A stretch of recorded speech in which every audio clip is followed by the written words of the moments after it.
Hello friends, welcome back to another video. आज की इस वीडियो में पढ़ेंगे हम एंटीकोगुलेंट्स के बारे में।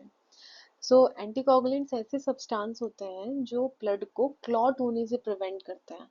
क्लॉट का मतलब है जमने से रोकते हैं, और जिससे कि ब्लड हमारा जो है वो लिक्विड स्टेट में रहे, और लेबोरेटरी की जितनी भी एनालिसिस ऐसी होती हैं जो हमें जिसमें हमें ब्लड लिक्विड फॉर्म में चाहिए, वो बहुत अप्रोप्रिएट वे में हो सके। इसीलिए हम एंटीकोगुलेंट्स का यूज करते हैं। बेसिकली होता क्या है कि जब भी हमारी बॉडी में कहीं कट लगता है तो वहां से ब्लड निकलना शुरू होता है। कुछ टाइम के बाद आप देखते होंगे कि ब्लीडिंग स्टॉप हो जाती है। ऐसा क्यों होता है? क्योंकि उस प्लेस पे जो हमारे 13 क्लॉटिंग फैक्टर्स हैं, वो वहां पे आके एक्यूमुलेट होते हैं, और स्टेप बाय स्टेप वो उस प्रोसीजर को कंप्लीट करते हैं और ब्लड को क्लॉट करते हैं, कोagulation प्रोसीजर कंप्लीट करते हैं। तो जब ब्लड बॉडी से बाहर निकलता है, हम उसे किसी वैक्यूटेनर में कलेक्ट करते हैं, तो उसके बाद वो ब्लड उसमें क्लॉटिंग फैक्टर्स जो होते हैं वो उसको क्लॉट करना शुरू कर देते हैं। बट हमें इस चीज को रोकना है, बिकॉज हमें ब्लड चाहिए लिक्विड फॉर्म में। इसीलिए हम एंटीकोगुलेंट्स का यूज करते हैं।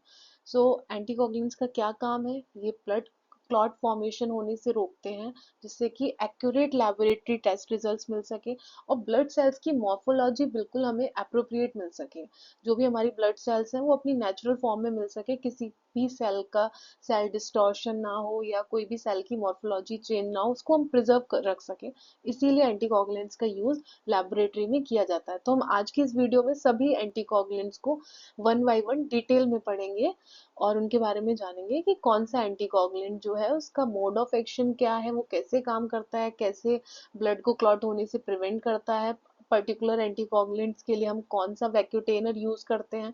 वो सब कुछ हम इस वीडियो में डिटेल में पढ़ेंगे। वीडियो को लास्ट तक देखिए। आपको आई होप सभी डाउट्स इस वीडियो से आपके एंटीकोगुलेंट से रिलेटेड आज क्लियर हो जाएंगे।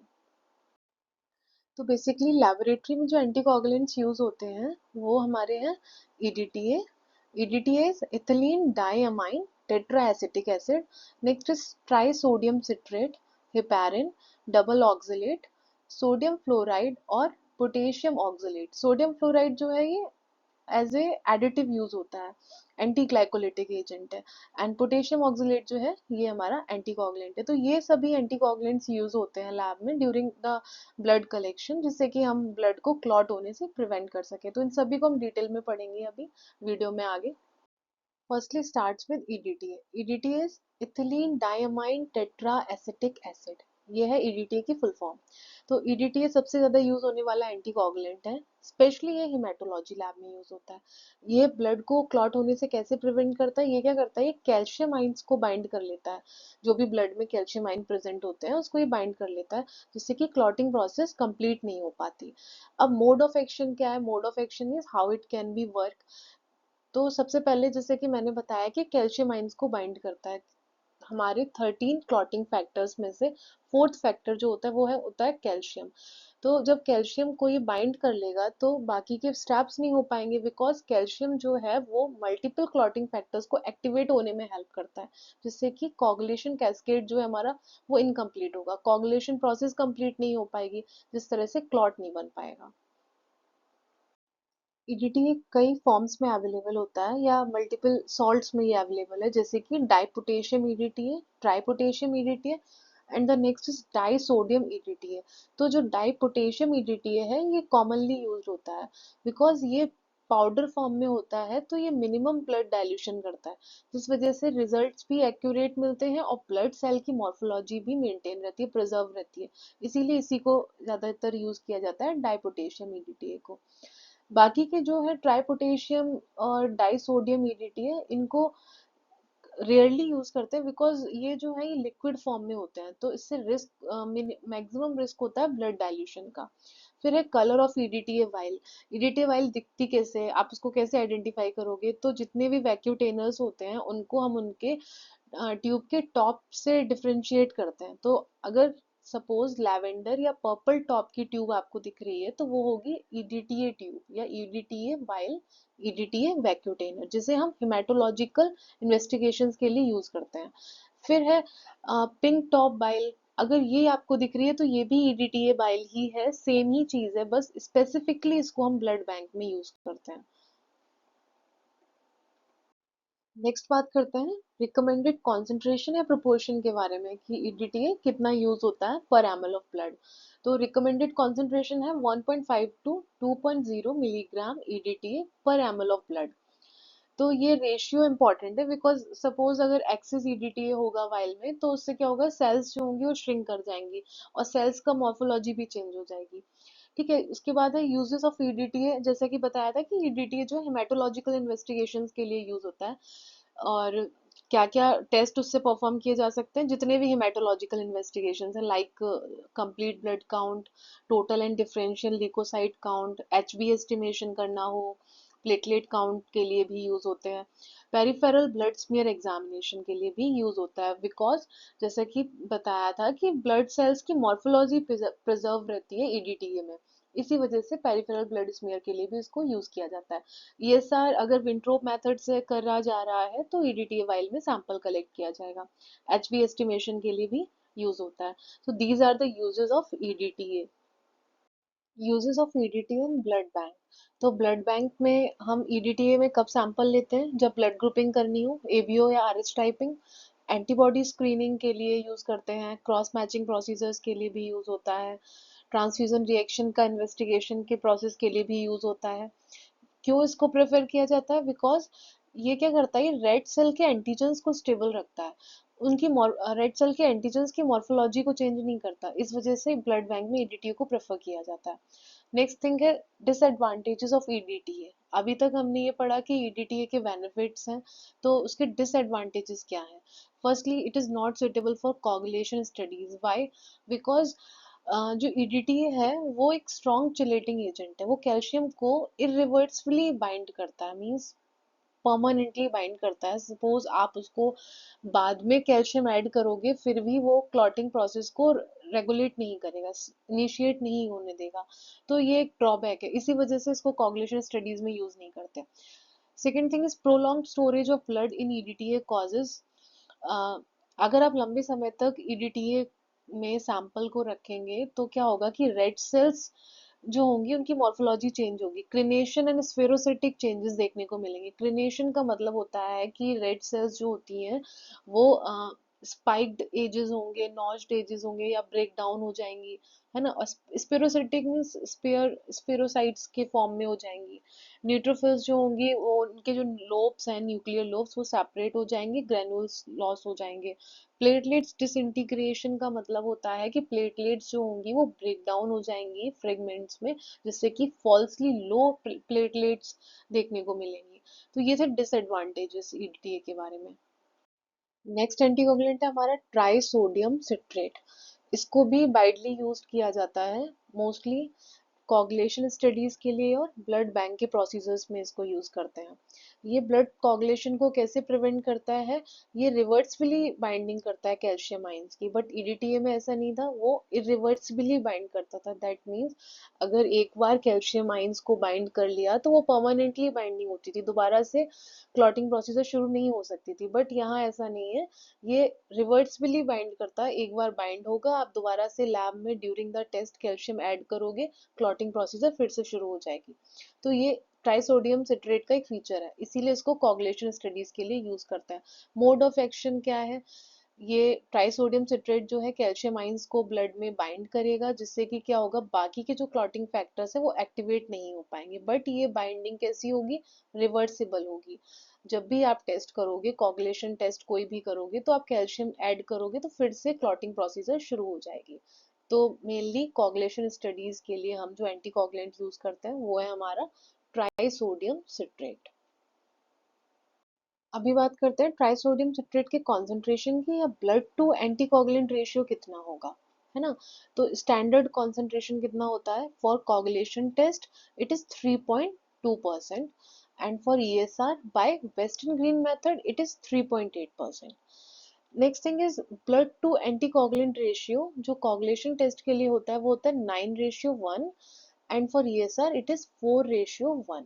9:1 का मतलब 9 part of blood and 1 part of anticoagulant, और for ESR it is 4 part of blood and 1 part of anticoagulant. So this is all about concentration or blood to anticoagulant ratio. Next thing is colour of citrate while. Citrate while को कैसे पहचानोगे आप? Light blue top tube दिख रही है तो वो try sodium citrate bile होगी, जो कि कोगुलेशन स्टडीज के लिए यूज होती है, ठीक है। ब्लैक टॉप ट्यूब बाइल होगी, वो ईएसआर ट्यूब होगी, फॉर वेस्टर्न ग्रीन मेथड के लिए यूज होते हैं। This is ESR tube for western green method, this is tri sodium citrate tube for coagulation studies. Uses of trisodium citrate. Trisodium citrate सबसे ज्यादा use होता है coagulation studies के लिए। जितने भी कोगुलेशन स्टडीज के टेस्ट होते हैं for prothrombin time, for APTT, for TT, है ना, इन सभी के लिए हम ट्राइसोडियम सिट्रेट जो है वो एंटीकोगुलेंट ऑफ चॉइस है। Second is ESR for western green method. जब भी वेस्टर्न ग्रीन मेथड से ईएसआर करना होता है तो ट्राइसोडियम सिट्रेट ही एंटीकोगुलेंट यूज किया जाता है। Third is blood bank uses. तो ब्लड कलेक्शन बैग्स जो होते हैं उनमें जो सोल्यूशंस होते हैं लाइक एसीडी, सीपीडी, सीपीडीए, ये क्या है? एसिड सिट्रेट डेक्सट्रोज, है ना, सिट्रेट फॉस्फेट डेक्सट्रोज, तो इन सभी में सिट्रेट प्रेजेंट होता है। ये क्या करता है? ये ना क्लॉटिंग को प्रिवेंट करता है during the storage of these blood collection bags. So these are the uses of trisodium citrate.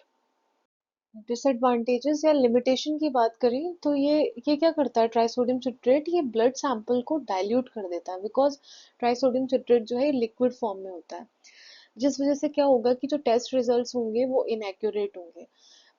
That's why it is not also used for routine hematological test, because ये blood samples को dilute कर देता है। Next thing is excess citrate अगर होगा तो वो क्या करेगा कि कोगुलेशन टाइम को बढ़ा देगा, falsely prolonged coagulation time. So these are the disadvantages of trisodium citrate. Precautions हमें क्या क्या लेने पड़ते हैं? जो सिट्रेट ट्यूब होती है उस पे ना मार्किंग होती है, तो ट्यूब को हमेशा मार्क तक फिल करना पड़ता है। अगर अंडर फिलिंग होगी, मार्क से बिलो आप फिल करोगे तो क्या होगा कि प्रोलॉन्ग्ड क्लॉटिंग टाइम, जो क्लॉटिंग टाइम है वो बढ़ जाएगा। और अगर ओवर फिलिंग होगी तो इनएडिक्वेट एंटीकोगुलेशन होगा। सपोज अगर ओवर फिलिंग होगी तो सिट्रेट कम पड़ेगा, जिससे क्या होगा कि कुछ ऐसे कैल्शियम आइंस होंगे ब्लड में जो बाइंड नहीं हो पाएंगे, तो वो क्या करेंगे, क्लॉटिंग प्रोसीजर को शुरू कर देंगे। तो इसीलिए हमेशा ट्यूब को मार्क तक फिल करना पड़ता है, सिट्रेट ट्यूब पे प्रॉपर मार्किंग होती है। उसके बाद जेंटली इन्वर्जन करना होता है 3 to 4 टाइम्स। आपने जब भी सैंपल कलेक्ट किया सिट्रेट ट्यूब में तो उसको 3 से 4 बार इन्वर्ट करना होता है ट्यूब को, जिससे कि एंटीकोगुलेंट और सैंपल प्रॉपरली मिक्सड हो जाए। तो ये थे कुछ प्रिकॉशंस और ये थे कुछ डिसएडवांटेज ट्राइसोडियम सिट्रेट के बारे में। नेक्स्ट एंटीकोगुलेंट है हेपारिन। हेपारिन जो है वो नेचुरली अकरिंग एंटीकोगुलेंट है। दैट मीन्स ये हमारी बॉडी में प्रोड्यूस होता है, इसीलिए हमारे बॉडी के अंदर ब्लड कभी क्लॉट नहीं होता, बिकॉज हेपारिन प्रेजेंट होता है which is naturally occurring anticoagulant. इसको वाइडली ये यूज होता है लेबोरेटरीज में और मेडिकल प्रैक्टिसेस में इसको यूज किया जाता है, मेनली बायोकेमिस्ट्री एनालिसिस के लिए और ब्लड गैस एनालिसिस में भी यूज होता है। नेक्स्ट जो है ये थ्रोम्बोसिस को प्रिवेंट करता है। थ्रोम्बोसिस क्या होता है कि जो ब्लड वेसल्स के अंदर क्लॉट फॉर्मेशन हो जाता है तो उसको डिसॉल्व करने के लिए जो एंटीकोगुलेंट यूज करते हैं वो है heparin. Mode of action, heparin क्या करता है, ये एंटी थ्रोम्बिन थर्ड की एक्टिविटी को बढ़ा देता है। और एंटी थ्रोम्बिन थर्ड जो है ये एक्टिवेट होने के बाद इनहिबिट करता है factor second A which is thrombin and factor 10 थे, इनकी एक्टिविटी को कम कर देगा या रोक देगा। इससे क्या होगा कि फाइब्रिनोजन फाइब्रिन को कन्वर्ट, फाइब्रिनोजन फाइब्रिन में कन्वर्ट नहीं हो पाएगा और क्लॉट का फॉर्मेशन नहीं हो पाएगा। तो ये था मोड ऑफ एक्शन। क्या बताया मैंने? हेपारिन क्या करेगा, एंटी थ्रोम्बिन थर्ड की एक्टिविटी को बढ़ा देगा, ये थ्रोम्बिन और फैक्टर सेकंड ए इनको इनहिबिट कर देगा, जिससे कि फाइब्रिनोजन फाइब्रिन में कन्वर्ट नहीं हो पाएगा और फर्दर क्लॉट फॉर्मेशन नहीं हो पाएगा। अल्टीमेटली जो कोगुलेशन प्रोसेस है वो इनहिबिट हो जाएगी। हेपारिन भी डिफरेंट डिफरेंट सॉल्ट्स में अवेलेबल है, जैसे कि lithium heparin, sodium heparin and ammonium heparin. But जो प्रेफरेबली हम यूज करते हैं वो लिथियम हेपारिन करते हैं। क्यों? बिकॉज ये बायोकेमिस्ट्री के जितने टेस्ट होते हैं उसमें ये इंटरफेरेंस कम करता है। बिकॉज सपोज अगर आप इलेक्ट्रोलाइट टेस्ट कर रहे हो और सोडियम हेपारिन का यूज कर रहे हो तो वो क्या करेगा, सोडियम का कॉन्सेंट्रेशन बढ़ा देगा। अमोनियम हेपारिन यूज कर रहे हो तो वो अमोनिया का कॉन्सेंट्रेशन बढ़ा देगा। तो इससे क्या होगा कि जो बायोकेमिकल टेस्ट है वो इंटरफेरेंस होगा उनमें, इसीलिए लिथियम हेपारिन को प्रेफर किया जाता है। ठीक है। Next thing is colour of heparin bile. Heparin bile का कलर कैसा है? Green top bile. कैसे आइडेंटिफाई आप करोगे? ये जो है ये है आपकी हेपेरिन बाइल, तो इसका टॉप कैसा होगा? ग्रीन कलर का।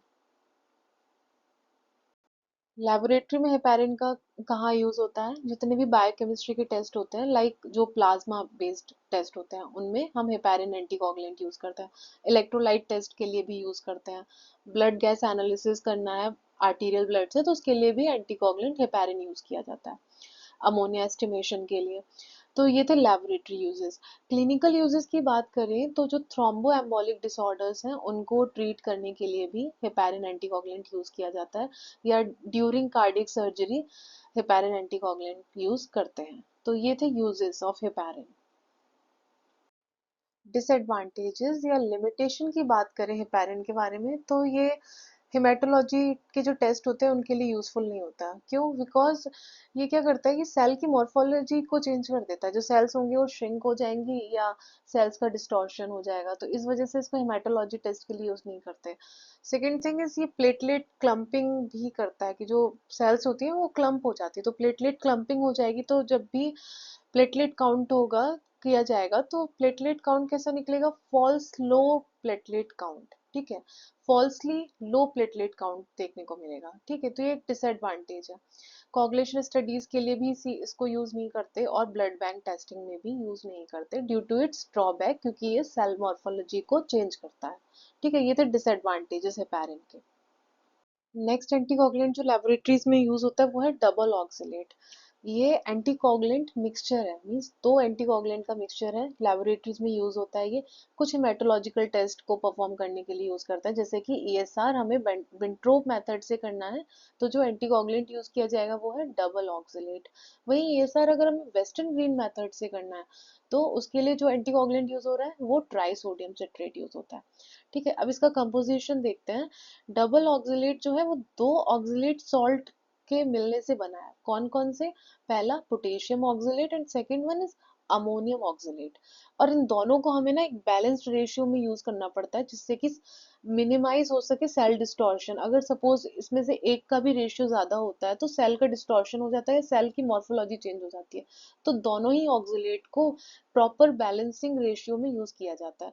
तो डबल ऑक्सिलेट जो है वो एंटीकोगुलेंट मिक्सचर है, दो ऑक्सिलेट सॉल्ट से मिलके बनता है, एक पोटेशियम ऑक्सिलेट, दूसरा हमारा अमोनियम ऑक्सिलेट। अभी बात करते हैं कि डबल ऑक्सिलेट क्यों यूज हो रहे हैं। तो अगर सिर्फ पोटेशियम ऑक्सिलेट ही यूज किया जाए तो उससे क्या होगा कि आरबीसी श्रिंक कर जाएंगी, और अमोनियम ऑक्सिलेट ही सिर्फ यूज किया जाए तो उससे आरबीसी स्वेल हो जाएंगे। तो इसी इफेक्ट को बैलेंस करने के लिए इन्हें एक साथ यूज किया जाता है, together for balancing this effect, जिससे कि आरबीसी साइज को प्रिजर्व किया जा सके। मोड ऑफ एक्शन की बात करें तो ऑक्सिलेट्स जो होंगे वो कैल्शियम आयन को प्रेसिपिटेट कर देंगे, जिससे कि कोगुलेशन प्रोसेस इनिशिएट नहीं हो पाएगा। अगर कैल्शियम ही नहीं रहेगा तो फर्दर स्टेप्स नहीं कंप्लीट हो पाएंगे और फाइब्रिन का फॉर्मेशन नहीं होगा, हेंस ब्लड क्लॉट फॉर्मेशन नहीं हो पाएगा। तो ये था मोड ऑफ एक्शन किसका? डबल ऑक्सिलेट का। डबल ऑक्सिलेट जिस रेशियो में यूज होते हैं वो है 3:2।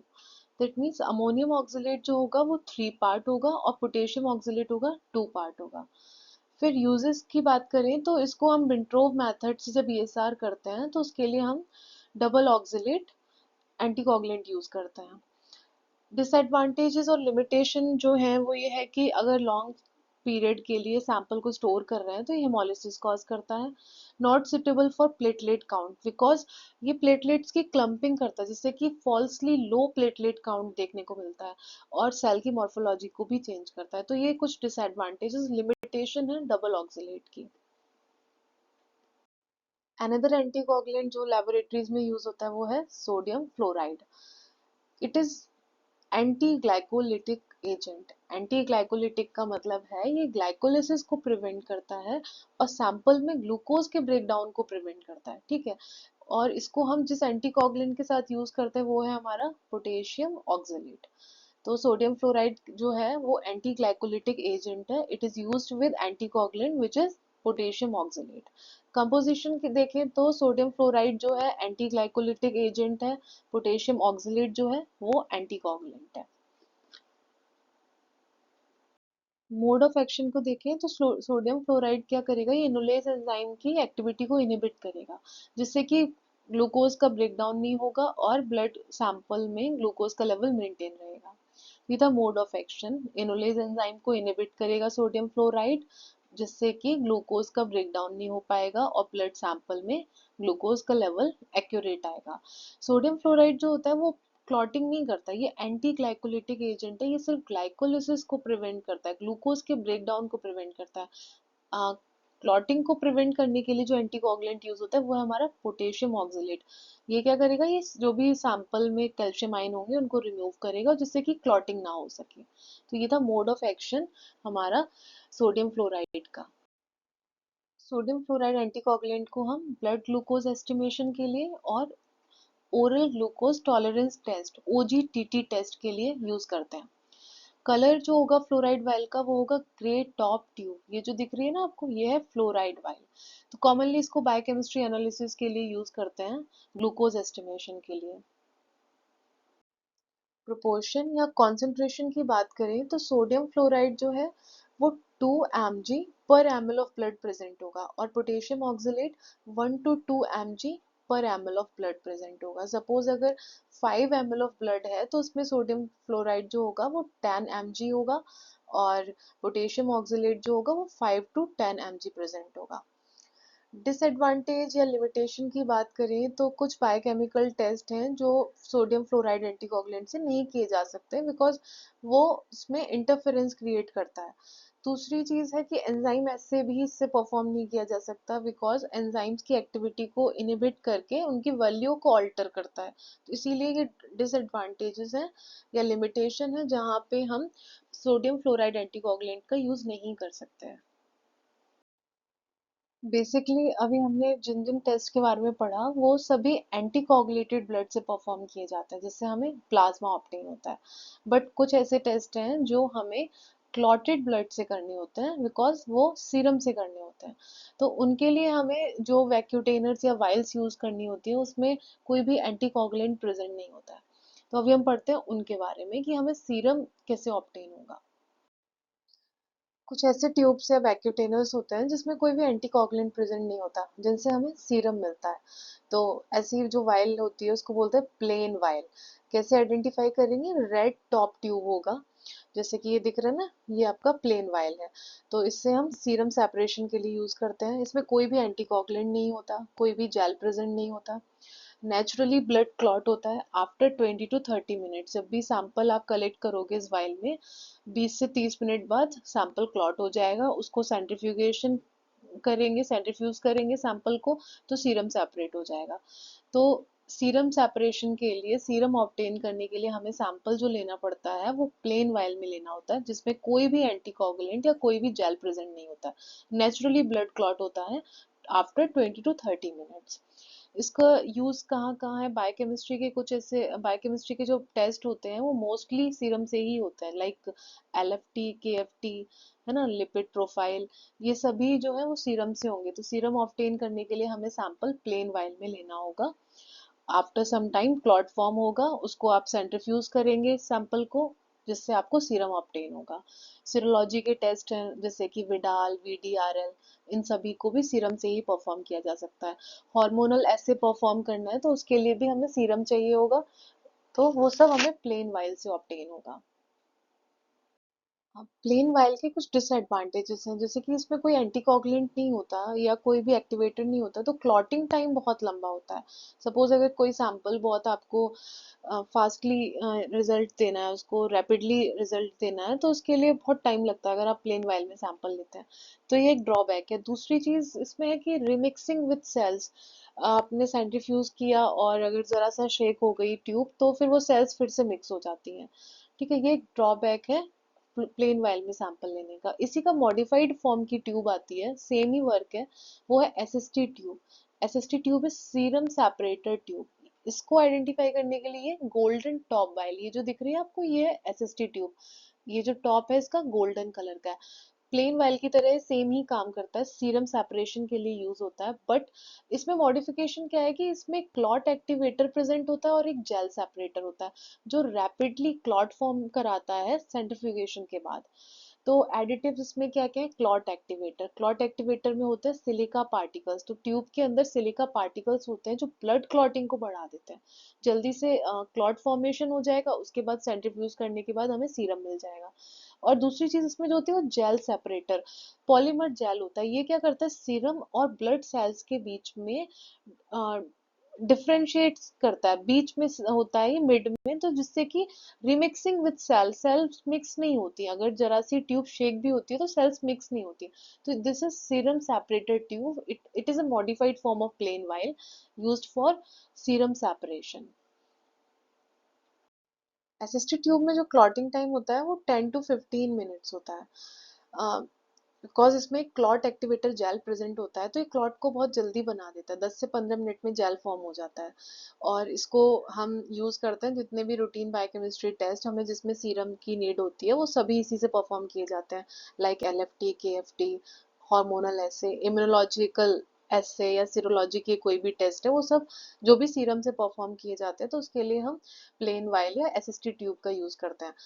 एडवांटेज क्या है एसएसटी ट्यूब का, तो फर्स्टली क्लॉट फॉर्मेशन बहुत जल्दी हो जाता है। वही प्लेन वाइल में ये इसमें 20 से 30 मिनट लग रहे थे और इसमें 10 से 15 मिनट में फॉर्म हो रहा है। दूसरी चीज, remixing of serum and cells. Plain vial में आप सैंपल लोगे तो सीरम और सेल्स मिक्स हो जाएंगे अगर जरा भी ट्यूब शेक होती है, बट इसमें ऐसा नहीं हो सकता क्योंकि इसमें पॉलीमर जेल प्रेजेंट होता है जो बीच में एक सेपरेशन फॉर्म करता है सेल्स में और सेडिमेंट में और सीरम में। थर्ड थिंग, हिमोलिसिस के चांसेस भी कम होते हैं एसएसटी ट्यूब में अगर आप सैंपल लेंगे। तो ये एडवांटेजेस हैं सीरम सेपरेटिंग ट्यूब के। So friends, thanks for watching this video. This is all about anticoagulants. I hope this video will be helpful for you understanding the topic of anticoagulant. If you have any query or any doubt, please ask in comment box. I will definitely try to answer it. And stay tuned for further videos.